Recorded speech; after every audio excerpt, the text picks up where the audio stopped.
por la bienvenida.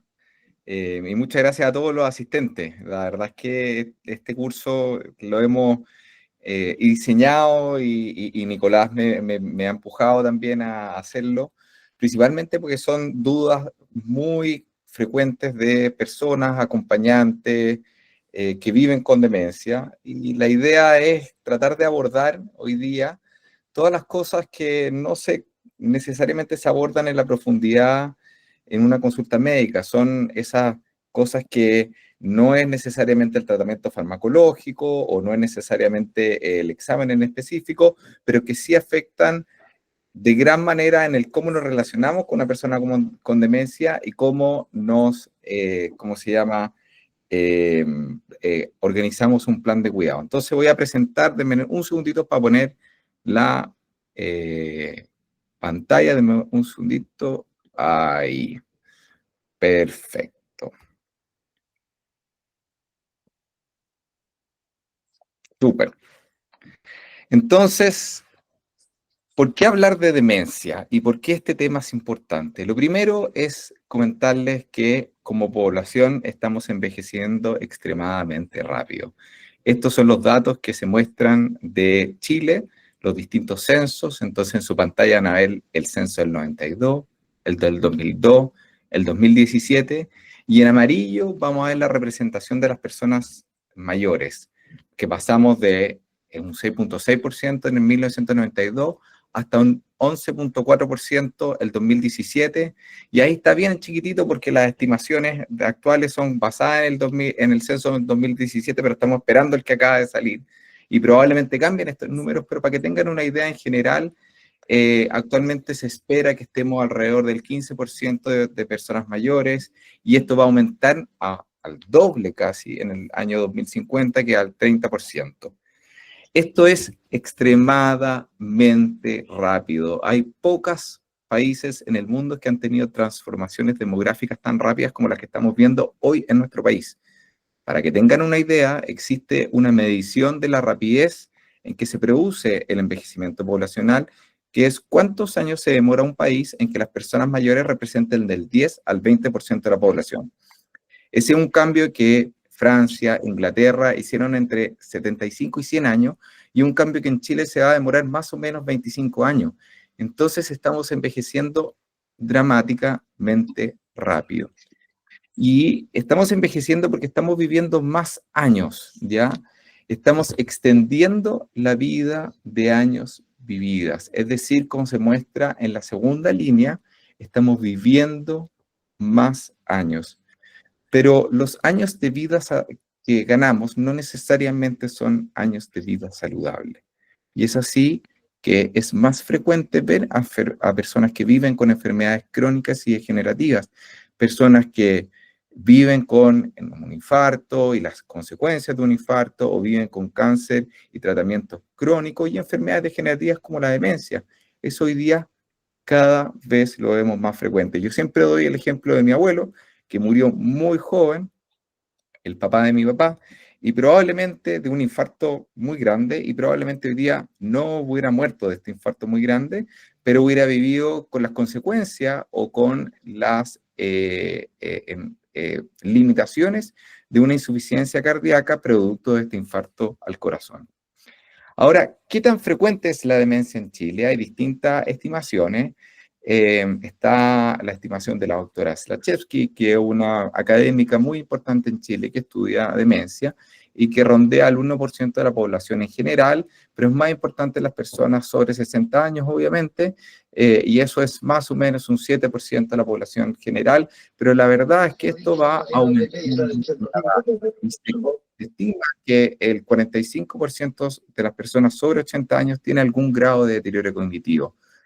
Pero ojo, eh, si bien está fuertemente asociado con la edad, también es importante recomendar que también está fuertemente asociado con otros factores, factores como la educación, la salud sobre la juventud, el cómo veo, el cómo escucho. Todos estos factores afectan el desarrollo de la demencia en etapas tardías de la vida. Y por lo tanto, hoy día hay una línea de investigación muy grande de cómo prevenir demencia, y eso, en el fondo, probablemente será el foco para otra, ¿cómo se llama?, curso, pero no quiero dejarles la idea, ni quiero que se queden con la idea de que la demencia es algo inevitable y que todas las personas mayores tienen. Está asociado con la edad, sí, pero es prevenible y hay muchas personas que viven sin demencia, personas mayores. Y hablamos de demencia no porque solamente sea frecuente ni porque estamos envejeciendo rápidamente, sino que es una enfermedad que tiene un impacto sobre las personas y, como se llama, el entorno a las personas, es decir, las personas que acompañan, enorme. No sé si han visto esta película, si no la han visto, en el fondo se las recomiendo fuertemente, la historia de Góngora y de la Paulina Urrutia, y es toda la historia del diagnóstico y las primeras etapas de la enfermedad de demencia de Góngora, y donde uno a través de la película puede entender eh, cómo y cuál es el impacto sobre la pareja, sobre los familiares, sobre los amigos, y la verdad es que está muy, muy bonita. Se llama La memoria infinita de Maite Alberdi, que es la directora. Ahora, cuando nosotros hablamos de demencia, es muy importante, y este es el centro del curso, es transmitirles que una persona con demencia, como una mujer de 83 años, como se ve en la foto, con demencia se puede ver de las dos maneras. Se puede ver como en la parte izquierda, que una persona que está requiriendo ayuda para las actividades de su vida diaria, para el aseo, para preparar la comida, o se puede ver como la persona a la derecha, que puede ser la misma mujer de 83 años que está picando la tierra, está haciendo su huerta, está manteniendo, como se llama, una vida muy, muy activa. En las dos mujeres de 83 años con demencia, hay desafíos, hay cosas que adaptar en el entorno, hay cosas que hacer, pero claramente los desafíos son completamente distintos para ellos y para las personas que la acompañan.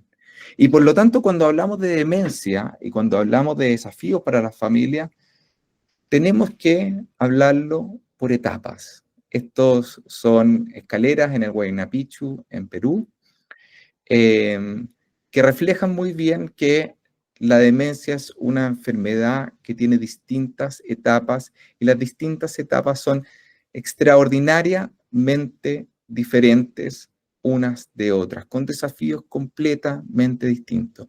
Y aquí no podemos juntar peras con manzanas, no podemos juntar los desafíos que ocurren al inicio de la demencia con los desafíos que ocurren al final de esta. No tiene ningún sentido. Y es por eso que quisimos hacer 3 clases de curso.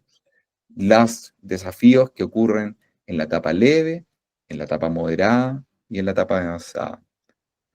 La etapa leve de la demencia es cuando las personas empiezan a tener pequeñas quejas cognitivas que impactan la funcionalidad, impactan el quehacer diario. Si hay personas que están trabajando activamente, son personas que tienen quejas cognitivas que empiezan a disminuir el rendimiento en el trabajo.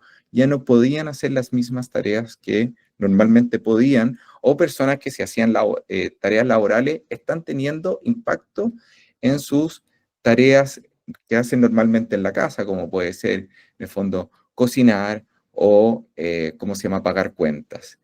Pero las personas en etapa leve hacen sus actividades personales y la gran mayoría de sus actividades también que llamamos instrumentales, como el manejarse solo de manera sin problema o casi sin problema. Son personas que, en el fondo, si bien pueden tener menor rendimiento cognitivo o dificultad para aprender nuevas cosas, en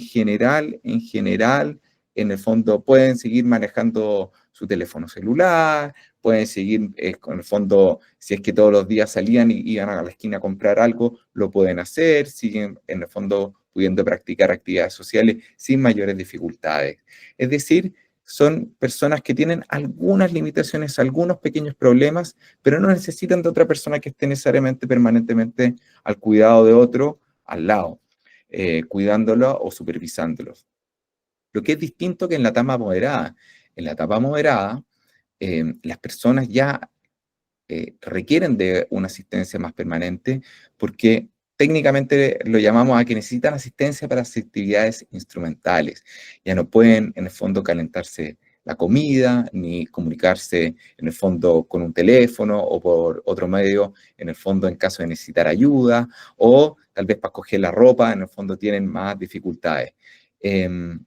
Y poco a poco, al final de la etapa moderada, también hay más dificultades físicas de ir al baño, de bañarse, que también en el fondo las podemos ver.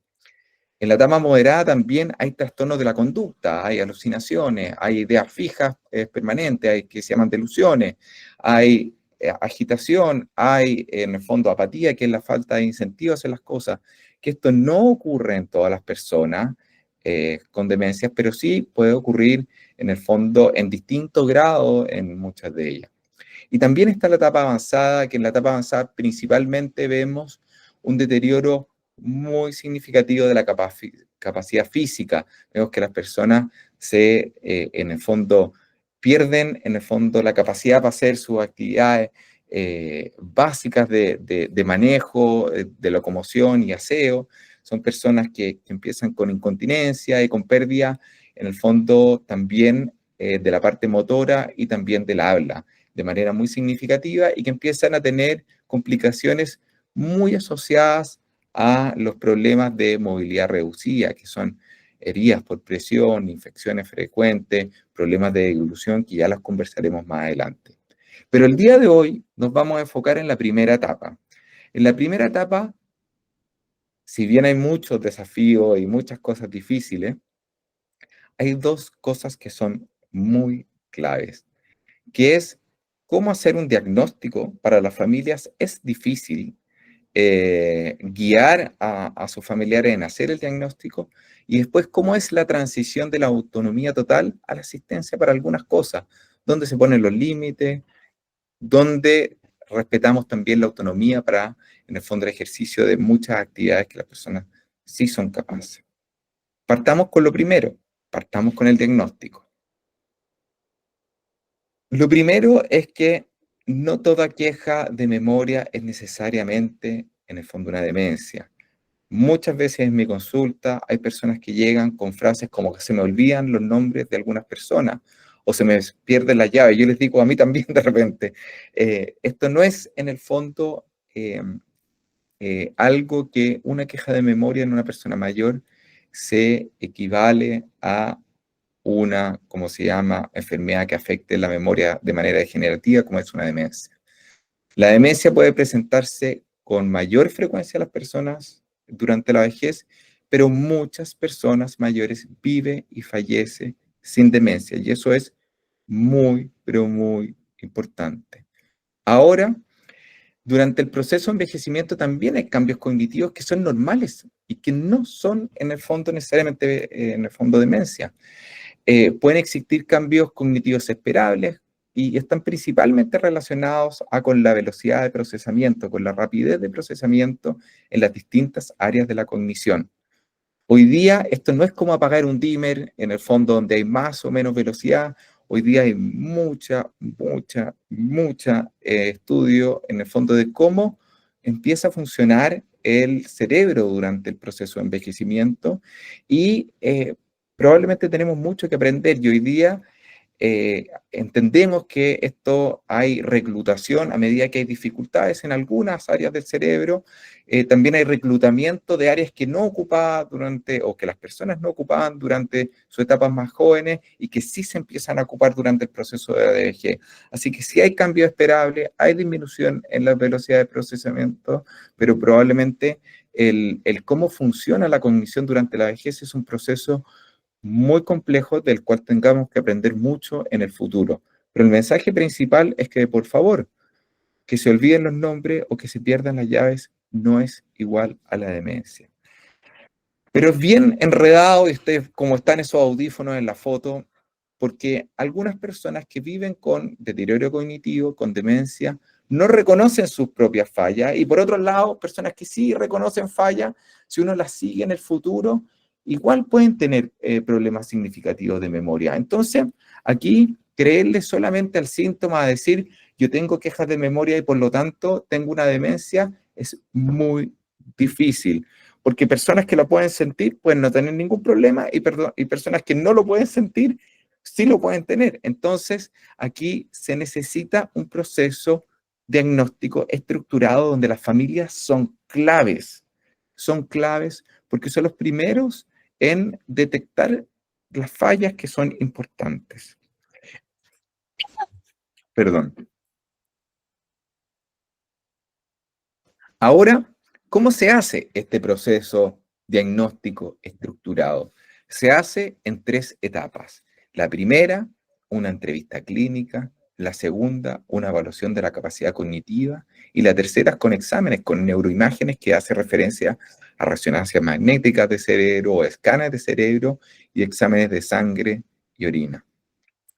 Si ustedes tienen familiares que en el fondo han hecho el diagnóstico de demencia, probablemente uno buscaría que hayan estas 3 componentes. Y en casos excepcionales uno puede o no incluir un componente, pero como regla general uno debiera tener estas 3 cosas.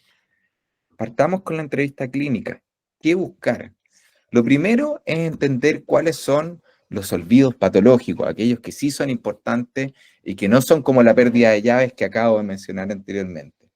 Los olvidos patológicos, y son aquellos que nos centramos más frecuentemente y buscamos en la entrevista, son aquellas que reflejan problemas de recuerdos de eventos recientes, generalmente relevantes.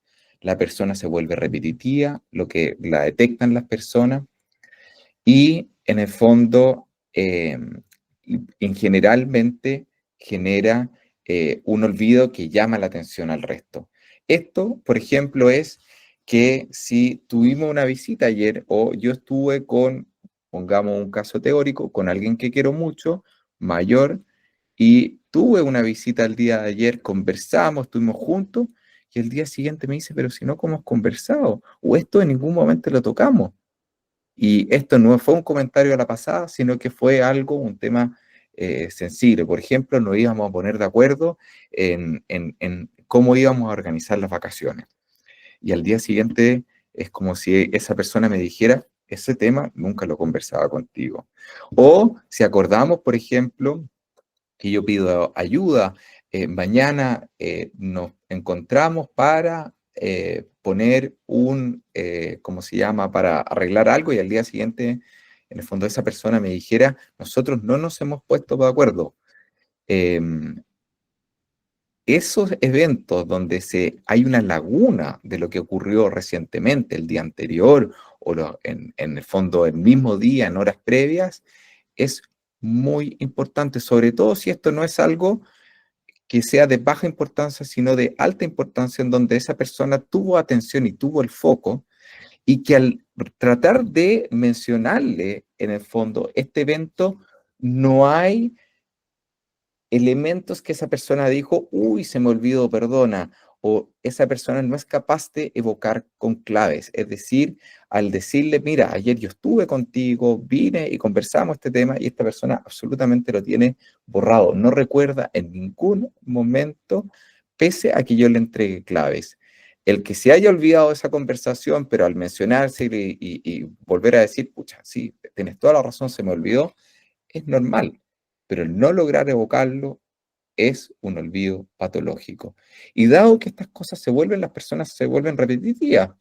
Y volviendo al ejemplo de ponerse de acuerdo en las vacaciones, es, Jorge, nos tenemos que poner de acuerdo de las vacaciones y tuvimos esta conversación, lo abordamos, tuvimos un plan, conversamos sobre este plan y al día siguiente o 2 días después, Jorge, nos tenemos que poner de acuerdo con las vacaciones.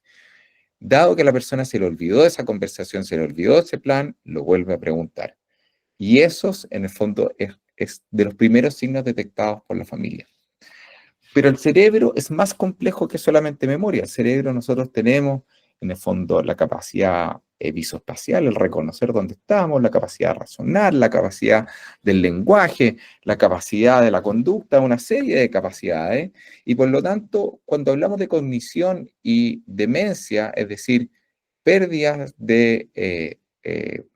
significativas de nuestra cognición, no solamente hay pérdidas de memoria, también pueden haber pérdidas en retener nueva información, en manejar tareas que son complejas, en problemas en razonar, en afrontar situaciones inesperadas, en la habilidad espacial y orientación, en el perderse en lugares familiares, en problemas de lenguaje, en el no tener en el fondo el lenguaje adecuado para poder expresarme o cambios de la conducta. Y la forma en que se expresan estos síntomas va a depender del tipo de demencia.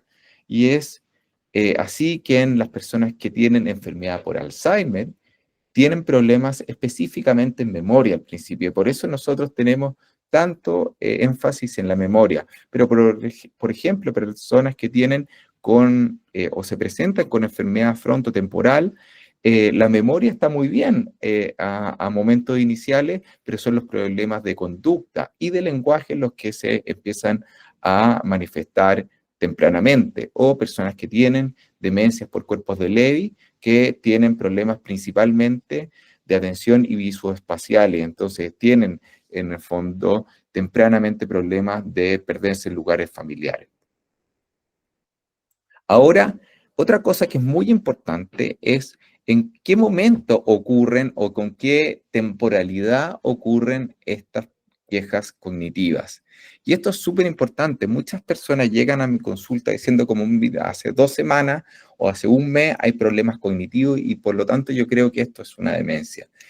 Y es muy importante hacer el énfasis que si bien hay muchas cosas que pueden afectar la memoria, cuando uno habla de demencia, las quejas deben ser en un periodo de meses, hartos meses, en el fondo más de 6 meses a años. Son problemas que ocurren de manera muy progresiva en el tiempo y que no ocurren de un momento para otro. Cuando ocurren de manera abrupta, uno piensa en infección, en accidentes vasculares, o cuando ocurren pocas semanas o pocos meses, uno piensa en demencias rápidamente progresivas, que son la encefalitis, enfermedad por Creutzfeldt-Jakob, que es la que se llama comúnmente la de las vacas locas. Y hay otras enfermedades que son mucho más raras, pero que ocurren rápidamente, es verdad, pero cuando hablamos de demencia, esto es lento. Y si es que ocurren, en el fondo, estas cosas rápidas de memoria en días o en pocas semanas, eso requiere una consulta muy rápida, que puede ser en una visita ambulatoria o en el servicio de urgencia para poder abordarla adecuadamente. ¿Ya? Entonces, cuando hablamos de demencia, esto debe ser progresivo en el tiempo, debe ser lento a lo largo de meses que va avanzando. Pero hay una cápita especial, que es muy frecuente, que es un confusor que uno también va a preguntar mucho en la historia clínica, que son los trastornos del ánimo en las personas mayores. Los trastornos del ánimo, la depresión y la memoria son como los mejores amigos. Está mala el ánimo y va a estar mal la memoria. Y eso pasa porque en la expresión de los trastornos del ánimo durante la vejez es muy distinto que en personas jóvenes. En personas jóvenes hay mucha emocionalidad, hay mucha tristeza, hay mucho llanto, hay mucho aislamiento social. Y en personas mayores los síntomas de los trastornos del ánimo son muy somáticos, es decir, muy físicos, y se manifiestan tradicionalmente o muy frecuentemente con dolores, con problemas del ánimo, con problemas del apetito, con problemas del sueño, que son muy frecuentes, y frecuentemente también con problemas de memoria. Entonces, a personas que vienen con quejas de memoria a la consulta, que son solapadas en el tiempo, uno va a preguntar cómo está el ánimo, porque muchas veces estas memorias traducen, significan o son consecuencias de problemas anímicos, y eso uno lo va a ir a buscar dirigidamente. Ahora bien, hecha la entrevista física o entrevista clínica, perdón, uno va a ir a evaluar la capacidad cognitiva. Y esta evaluación cognitiva tiene muchas formas. Ahí en la imagen hay un test que se llama un test MoCA, que se ocupa frecuentemente durante la consulta y que va a ir evaluando el rendimiento físico, es decir, que también funciona el cerebro en las distintas áreas, en la capacidad visoespacial, en la capacidad de atención, en la capacidad de la memoria, para entender efectivamente y objetivar cómo está la función cognitiva. Pero yo siempre tengo una analogía, que esto es importante entender que hacer el diagnóstico de demencia es un proceso, no es que se haga todo en una consulta o en un mismo momento. Esto es un proceso. Y es un proceso porque hay que buscar el mejor momento de evaluar la cognición. Esto es como evaluar qué tan rápido corre el corredor. Para que uno sepa qué tan rápido corre el corredor, uno el corredor lo tiene que tener entrenado, el corredor no tiene que estar ni enfermo ni con fiebre ese día, tiene que tener ropa deportiva, tiene que tener en el fondo unas zapatillas adecuadas, como se ve en la foto.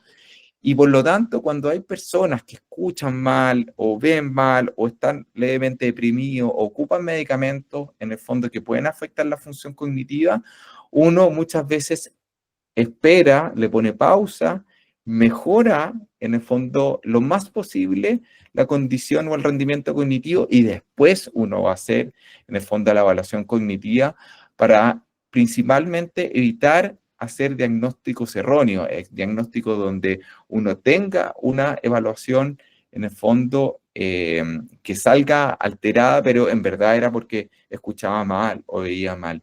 ¿Y qué significa esto? Significa que para ustedes y las familias, esto significa manejar en el fondo incertidumbre y angustia. Significa que al momento de la consulta alguien le vaya a decir, miren, sí, estas quejas cognitivas en la entrevista clínica me llaman la atención, son significativas o patológicas, pero calma, hagamos todas estas cosas en el fondo antes de ir a hacer la evaluación cognitiva, y eso muchas veces genera para la familia incertidumbre o angustia, y muchas veces no se finaliza el proceso. El proceso diagnóstico, por esta razón, algunas veces algunas veces muy rápido y puede hacerse en una consulta, pero algunas veces toma semanas o pocos meses en hacerse. Y finalmente, el último componente del diagnóstico son los exámenes y la neuroimagen.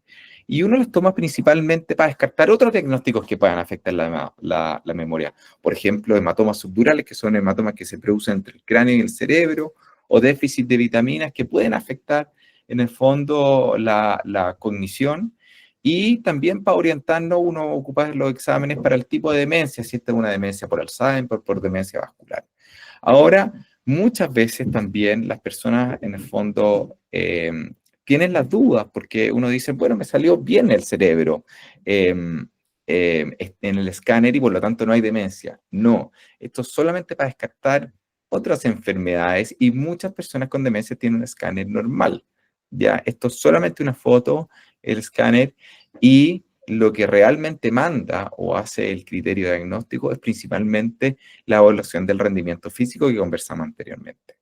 Ahora, existen otras técnicas, ¿en qué está en el fondo los últimos desarrollos tecnológicos? Sí, hay otra estrategia diagnóstica.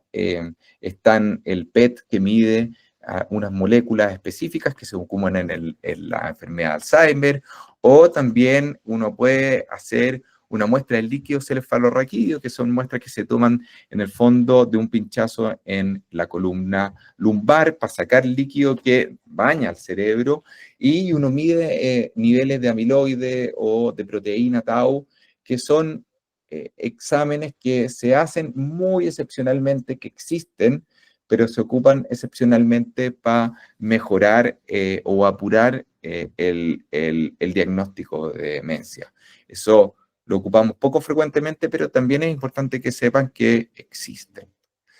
Ahora, tengo el diagnóstico, se hizo todo este proceso estructurado, acompañé a mi familiar durante todo este proceso porque identifiqué cuáles, estos son los, ¿cómo se llama? Cuáles son los tipos de olvidos que son importantes y por lo tanto buscamos consulta, hicimos todo este proceso y finalmente tenemos el diagnóstico. Existe todo un lado muy importante de cuál es el tratamiento farmacológico y cómo se hace la estimulación cognitiva con las terapeutas ocupacionales, que la verdad hoy día no lo vamos a tocar tan frecuentemente porque eso se aborda en la consulta. Uno conversa de los medicamentos, conversa de los beneficios, de los riesgos, de qué esperar del tratamiento farmacológico. Pero lo que no se conversa frecuentemente es cómo me organizo, cómo genero un plan de acompañamiento, un plan de cuidado, cómo me relaciono con la persona que yo quiero y estoy cercano a él o a ella y tiene estas quejas cognitivas. Y aquí hay varias cosas o puntos importantes. Aquí no hay una bala de plata que se dice, no hay una sola solución y probablemente cada persona es muy distinta y probablemente la solución va a ser súper dependiente de cada persona, pero hay ciertos puntos muy importantes a considerar. Lo primero es que la persona con demencia que entra en una consulta sin demencia y sale con demencia, con el diagnóstico de demencia, es la misma persona. Lo esencial no ha cambiado. Una persona con demencia no pierde toda la autonomía. La autonomía es entendida como una escala de grises, donde si bien pueden existir limitaciones para algunas cosas, puede estar llena de capacidades para otras cosas. Y lo que menos uno quisiera es entregar la idea que una persona con demencia no es capaz de tomar ninguna decisión. Y esto es un punto muy importante porque genera mucha tensión. Y al igual que la autonomía es una escala de grises, las acciones también son una escala de grises. Porque no es lo mismo elegir cómo vestirme en una acción que tomar una decisión financiera significativa como la venta de la casa. Da lo mismo si mi decisión es adecuada o no al vestirme, y es una decisión que es en complejidad mucho más simple y con mucho menos consecuencias que la venta de una casa. Y es por lo tanto que cuando nosotros hablamos de la transición de la autonomía a la asistencia, hay dos valores en juego. Está el valor de la seguridad por un lado y está el valor de la autonomía. Todo para la seguridad o hacer todo para que sea completamente seguro no es necesariamente mejor para la calidad de vida y significa mejor bienestar para la persona, que es lo que uno busca. Y por otro lado, autonomía total en demencia también obvia o no reconoce que las personas sí pueden necesitar en el fondo asistencia o ayuda para algunas cosas. Si lo vamos, por ejemplo, al riesgo de caída y nos olvidamos que estamos conversando de demencia, es que hay personas, por ejemplo, con algún grado de problemas para movilizarse o para caminar y que tienen algún riesgo de caerse, uno le diga, mira, necesitas asistencia para todo porque necesitas, o sea, aquí lo más importante es que no te caiga y la persona va a decir, bueno, pero me puedo no caer, pero perdí completamente la libertad de moverme para donde yo quiero en el momento que yo quiero. Y por lo tanto, mi calidad de vida empeora muchísimo. Y por lo tanto, la idea es buscar un equilibrio entre seguridad y autonomía. ¿Y dónde está ese equilibrio? Es que las personas puedan tener la mayor autonomía posible en un ambiente seguro. ¿Y qué significa eso? Ya lo vamos a ir a conversar. Es muy distinto en demencia inicial, en demencia moderada y en demencia, en el fondo, avanzada.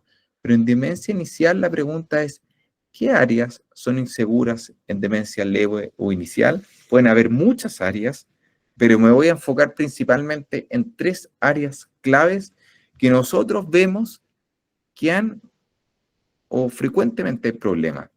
Estas áreas son medicamentos, movilización y finanzas. Y yo siempre lo repito, medicamentos, movilización y finanzas, medicamentos, movilización y finanzas. Y repito esas tres porque muchas veces a la familia o a las personas cercanas de personas con demencia empieza una discusión de todo lo que hay que hacer, de finalmente una cantidad de cómo ayudamos en A, B, C, D, E, y se transforma en una discusión eterna y que finalmente no prioriza aquellas cosas donde en el fondo está involucrada la seguridad de las personas. Con respecto a los medicamentos empiezan a haber errores. ¿Me lo tomé 2 veces o no me lo tomé? Las personas con demencia tienen periodos antes de hacer el diagnóstico donde consultaron a muchos médicos, acumularon una cantidad de medicamentos gigantescos y finalmente hay confusión de qué medicamentos son los que realmente hay que usar o no los en el fondo que hay que usar. También en personas con demencia inicial se dejan de ocupar medicamentos que tradicionalmente, en el fondo, eran importantes porque no hay stock o no hice la renovación de la compra.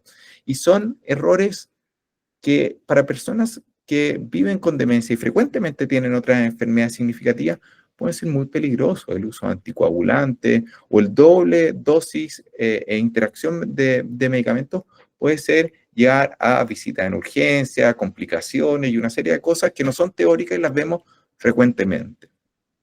Lo mismo puede pasar con movilización. Podemos tener, en el fondo, desorientaciones, podemos tener accidentes de tráfico para las personas que manejan, y que esto no solamente afecta la seguridad de la propia persona, sino que también afecta la seguridad de otras personas. Y también en esta etapa vemos problemas, en el fondo, con finanzas, con estafas, con malos negocios, que tienen consecuencias catastróficas en algunas veces, lamentablemente catastróficas. ¿Y cómo abordar estos temas? Porque es muy difícil de abordar, en el fondo, cómo considerar o poner los dos valores de autonomía y seguridad en estas tres áreas.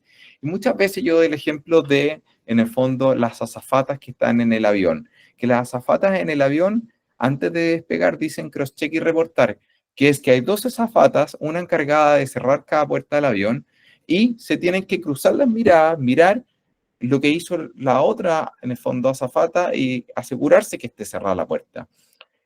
Sistemas de cross-check y reportar, en el fondo, se pueden hacer una autonomía supervisada, una autonomía en un ambiente seguro. Por lo tanto, quizás yo me puedo tomar el medicamento, pero en una caja que ya lo organicé junto a alguien y que alguien, en el fondo, está supervisando que, ¿cómo se llama?, cada cierto tiempo que esos medicamentos se estén tomando, lo cual es muy distinto a, ¿cómo se llama?, no perder completamente el control de, en el fondo, de los medicamentos, o por otro lado, en el otro extremo, es sacar los medicamentos día a día de un blister de medicamentos que es imposible saber si me lo tomé una o dos veces.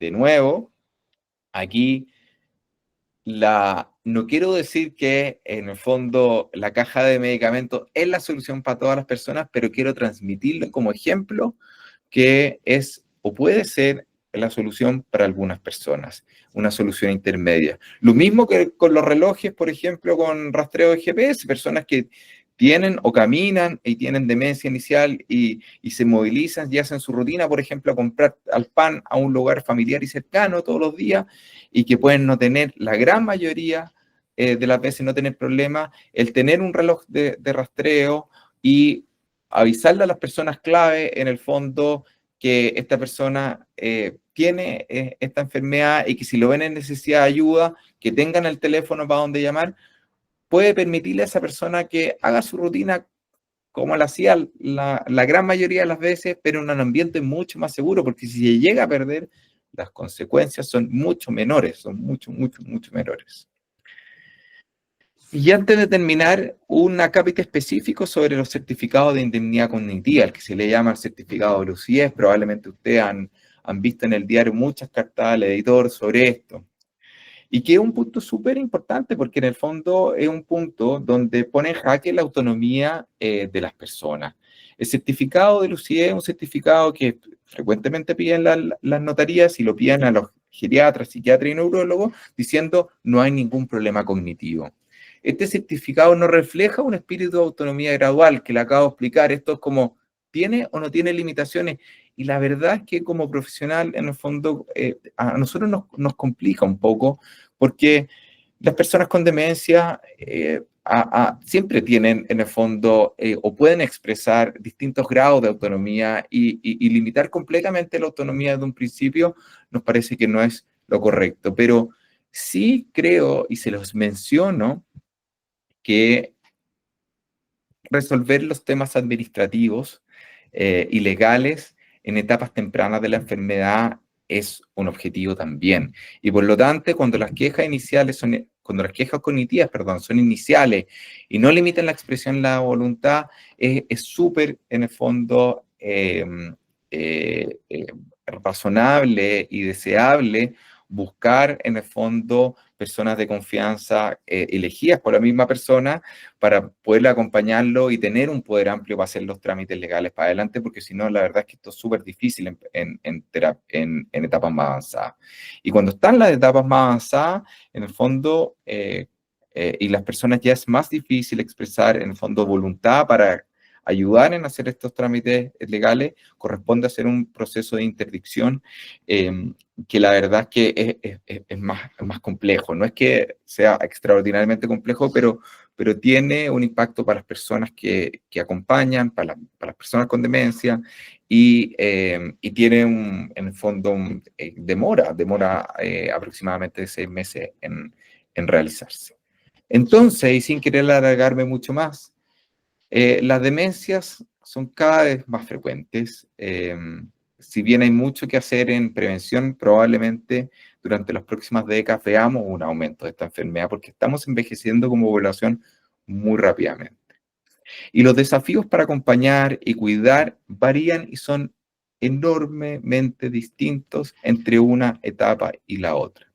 Y en esta etapa, en la inicial, lo más importante en el fondo como familia es poner el foco en hacer un diagnóstico adecuado, que las personas queden con un diagnóstico y no sea solamente la sensación de que la memoria está mala, porque esa sensación puede estar equivocada. Hay personas que están absolutamente bien, se pueden quedar con la percepción de que están mal de la memoria, y también de preocupar, de generar un ambiente seguro donde a esa persona tenga la mayor autonomía posible, pero que evitemos aquellas cosas que pueden ser más inseguras, que típicamente son problemas de finanzas, problemas de medicamentos, problemas de movilización.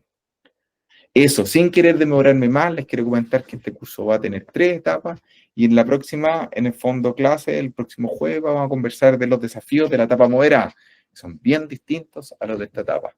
Así que eso, muchas gracias y voy a dejar de presentar porque en este Yo te momento... tengo algunas preguntas, Jorge, de varios asistentes que han comentado.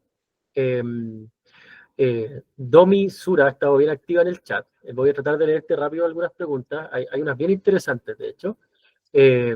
Dice, te las voy a leer todas las de ella para que puedas abordarlas, ojalá, en una misma respuesta. ¿Existe alguna distinción con la demencia temprana? ¿Cuántos tipos de demencia hay? Pregunta Susana Moreno también. Las voy a reunir todas porque son como de la parte inicial del curso. En cuanto a la falla de memoria, los olvidos, ¿siempre tienen que ser de memorias de corto plazo? ¿Las etapas del diagnóstico se pueden realizar de manera paralela? Y también pregunta sobre cómo distinguir estos olvidos patológicos por demencia versus por estrés, o si es que al final es un diagnóstico diferencial el trastorno del ánimo con la demencia o una comorbilidad.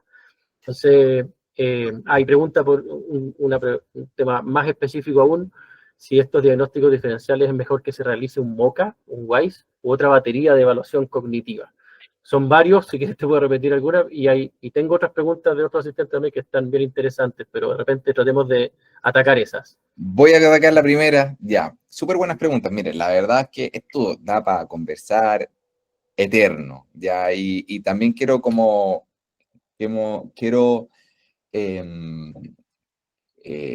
abocarme a los objetivos del curso que es para personas que son familiares, ¿ya? A ver, los tipos de demencia o las, en el fondo, etiología o las causas de demencia son muchas. La gran mayoría son por enfermedad de Alzheimer.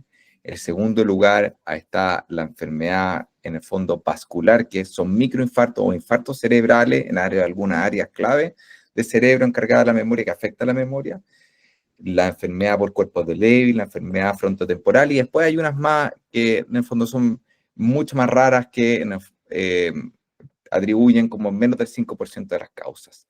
Lo que les quiero transmitir que la demencia senil no existe, ya es algo que se ocupaba en el pasado, hoy día no existe, y que la idea es alejarnos de este diagnóstico porque básicamente lo único que hace es decir, esto es demencia por tener en el fondo más edad, y la verdad es que tener edad no necesariamente, como vimos, refleja en el fondo mala mala memoria. Entonces, esas son las causas y dependiendo de los patrones de pérdidas cognitivas, de los hallazgos dentro de los exámenes, en neuroimágenes, uno va encontrando en el fondo la enfermedad específica que afecta la memoria. Ahora, con respecto a si esto es una comorbilidad, es decir, una enfermedad, perdón, los trastornos del ánimo, son comorbilidades o son, ¿cómo se llama?, causas de enfermedad con demencia. La relación entre problemas del ánimo y demencia son súper complejos y se han planteado que la relación puede ser en cualquier sentido. Puede ser que en el fondo, que las personas en el fondo con demencia puedan tener algunos trastornos del ánimo que se puedan confundir con depresión. Eso ocurre frecuentemente. También puede ocurrir que la depresión, en el fondo, por los problemas de memoria que genera, imite a una demencia. Y también ocurre que la depresión, en el fondo, durante la edad tardía, porque genera aislamiento social, porque genera menor estímulo, también en el fondo pueda generar una demencia o aumentar el riesgo de una demencia posterior. Entonces, la relación de una y otra es bien compleja y muchas veces uno lo que hace es prueba con antidepresivos, así que es muy frecuente que en esta etapa inicial uno dé antidepresivos como prueba y eso en general se debiera retirar más adelante. Eso principalmente ahí está. Si se Sí, me olvidó oye, algo, me dice no. no, hay otras preguntas que son bien domésticas, diría, como bien al hueso, que me gustaría tratar de reunírtelas. Unos preguntan por qué test cognitivos se podrían hacer las mismas personas en la casa al familiar para poder contemplar de manera como orientativa si es que existe algún grado de dependencia cognitiva. Y déjame sumártela con otra que también tiene que ver con eventos bien domésticos que a la gente toca vivir, que dice, ¿cómo enfrentamos aquellos recuerdos que pasaron hace muchísimos años, que se sienten como si fueran reales y están sucediendo hoy? ¿Debemos ubicarlos en el tiempo o intentar vivirlos junto a ellos como situaciones reales, digamos? Está súper buena.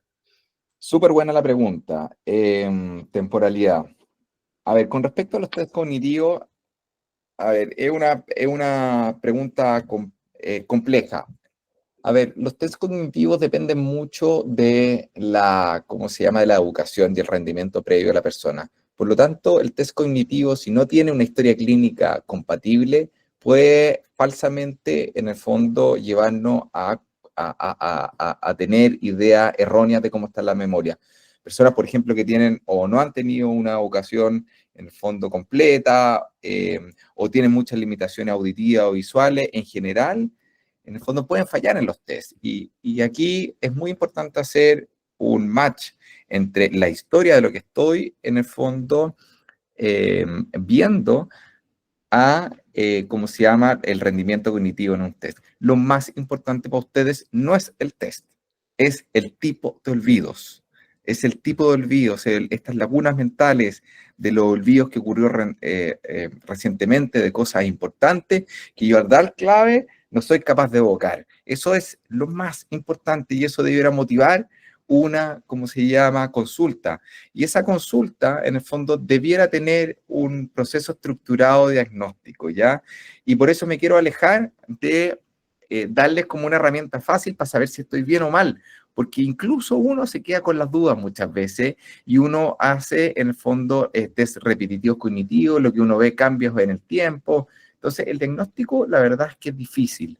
Y lo más importante también es que el fallar en algunos test puede generar mucha inseguridad personal. El aplicar test a alguien que está bien y que puede fallar, porque, por ejemplo, personas que han tenido déficit atencional, que es muy frecuente en personas mayores y no han tenido tratamiento, generalmente también fallan estos tests, y que por fallar en un test, en el fondo empiezan con el pensamiento, la percepción de que tengo en el fondo un problema cognitivo y que en realidad no lo tienen y genera un nivel de inseguridad brutal. Entonces, más allá de dar un test en particular, quiero transmitirlo, que es lo más importante, es entender en los tipos de olvidos que son más importantes y debiera uno hacer la evaluación formal, debiera hacer este proceso diagnóstico.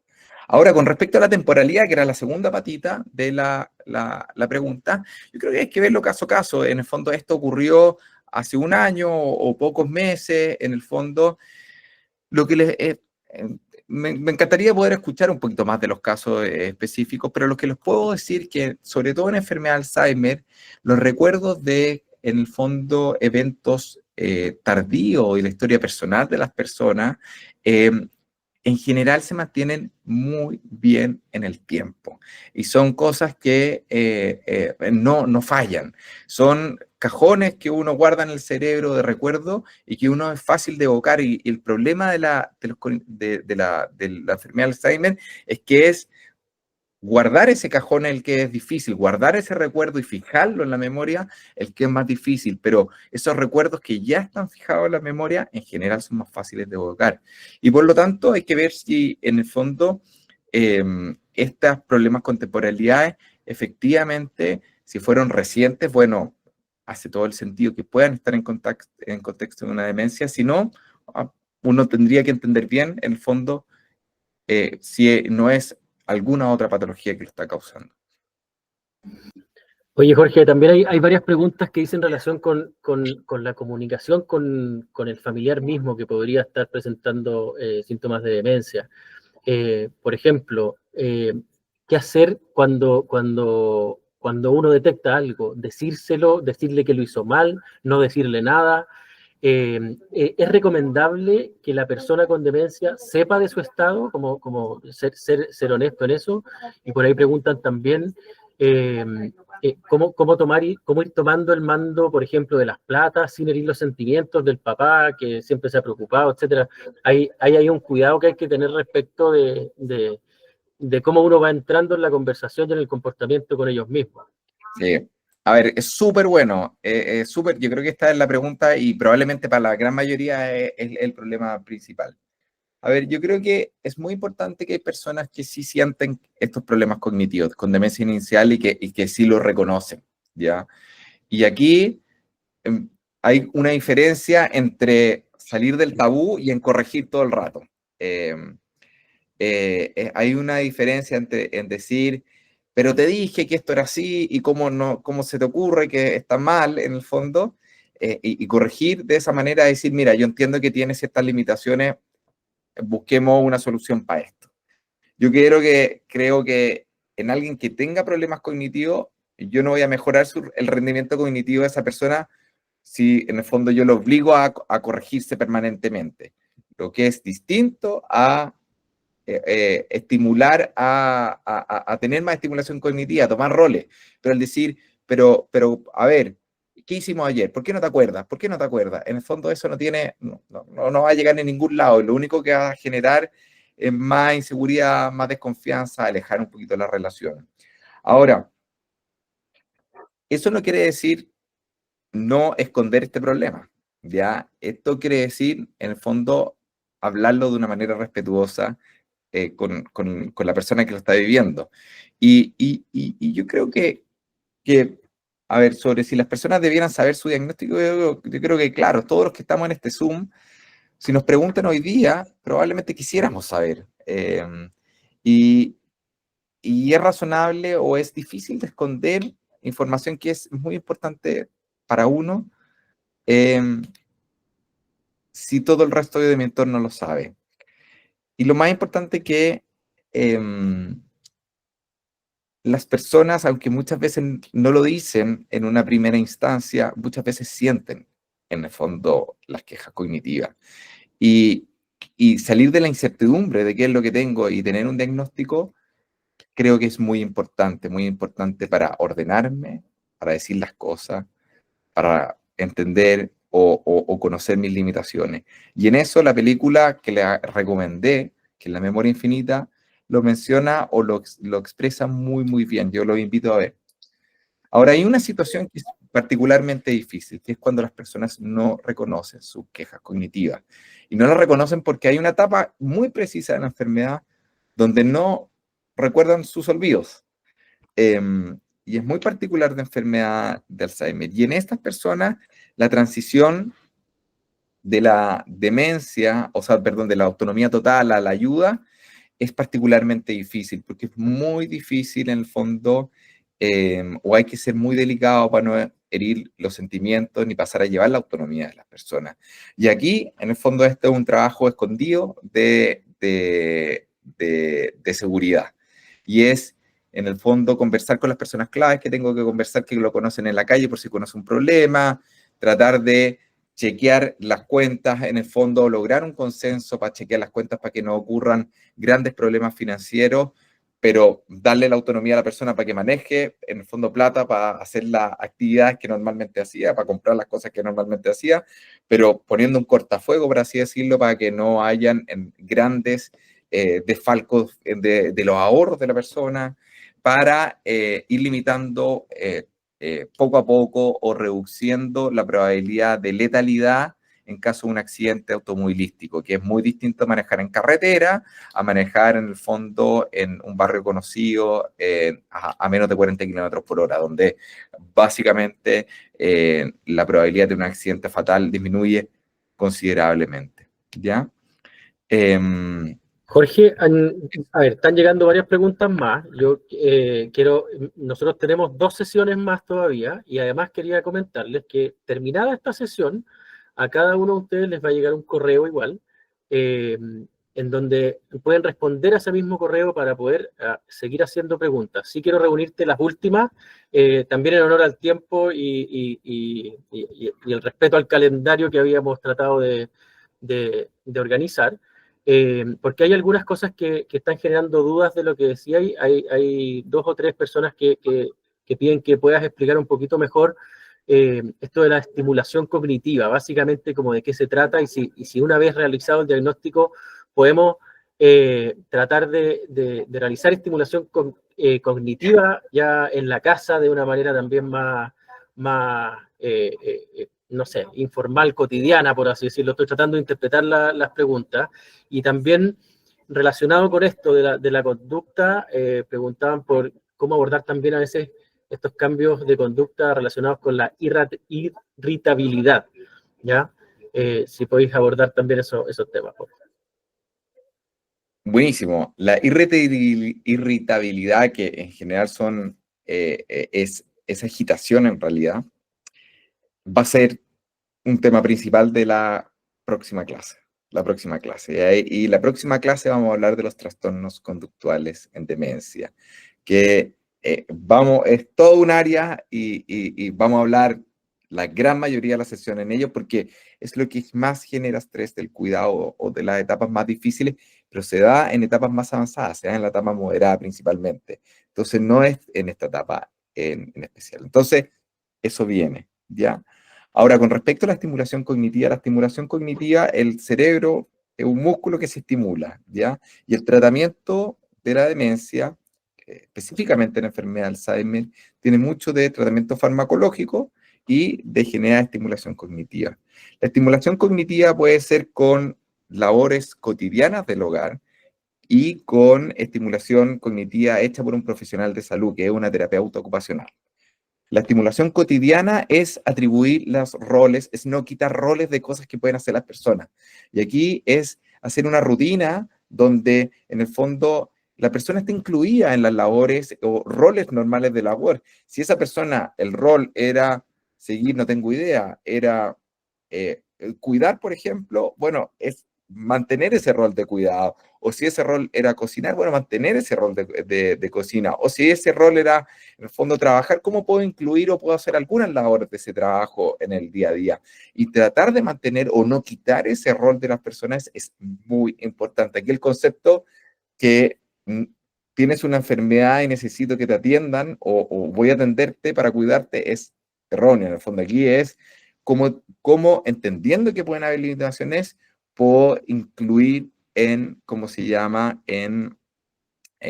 Cómo puedo incluirte en la rutina para que esa rutina tenga la mayor estimulación cognitiva y física también.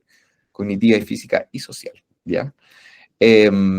Ahora, también hay una estimulación cognitiva que es con las terapeutas ocupacionales, que son ejercicios mentales específicos que han demostrado tener un buen impacto en detener o enlentecer el avance de esta enfermedad, ¿ya? Y eso son sesiones que lo hacen típicamente 1 o 2 veces a la semana con terapeuta ocupacional.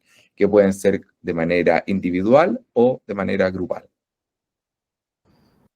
Perfecto. En honor al tiempo, como les dije, vamos a mandar un correo. Terminando la sesión vamos a mandar un correo y además nosotros agarramos todas las preguntas. Yo sé que quedaron algunas pendientes. María José, te vamos a escribir de vuelta con alguna duda que por ahí quedó pendiente.